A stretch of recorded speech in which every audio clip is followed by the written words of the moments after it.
Well, I want to thank Senator Stabenow, Senator Peters, and the caucus, our colleagues who are here with us today. This issue, when it comes to the children of Flint or the children of America, when it comes to the issue of lead poisoning, or in some cases elevated lead levels, I believe is a matter of basic justice. Hundreds of years ago, St. Augustine said, without justice, what are kingdoms but great bands of robbers?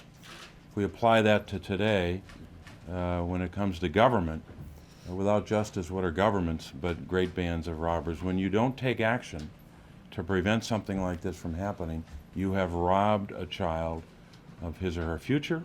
You've robbed that child, his or her future, but also you've robbed them as well of basic justice. Every child, no matter where they live, should have a right to expect, and their family should have a right to expect, that they can drink clean water. That's not asking too much of their government, local, state, or federal. It causes me, and I think a lot of us, to examine what's happening in our own states. We're getting information now from communities in Pennsylvania, some of it by way of the press and good reporting, and some of it just by way of looking at data. I was looking at county by county data for Pennsylvania today, but here's just one number to consider, which is a nationwide number.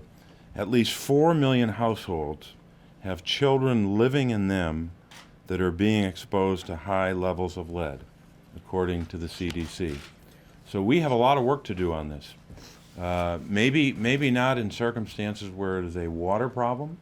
It may be children who live in communities where you have a lot of old houses and lead paint. That number, fortunately, has gone way down. The experts tell us that back in the mid-70s to about 1980, that level was much higher, the so-called microgram per deciliter number. That was about 15. That went way down to about 1.2. So we know that with good policy and with the determined effort, we can bring these numbers way down. But 1.2 isn't good enough. A county in Pennsylvania I just talked about, Sullivan County and Schuylkill County, they're at about 3.2 or higher. That's not good enough. We've got to bring all these numbers down, whether it's lead in the soil or whether it's lead in a household or whether it's lead in the water like we saw in the horrific tragedy and nightmare of Flint. So I think Flint, for a lot of us, is a wake-up call to examine the broader issue, in addition to doing everything we can to help the people of Michigan, and especially the people of Flint. And we stand ready to do that and to do more. Thank you.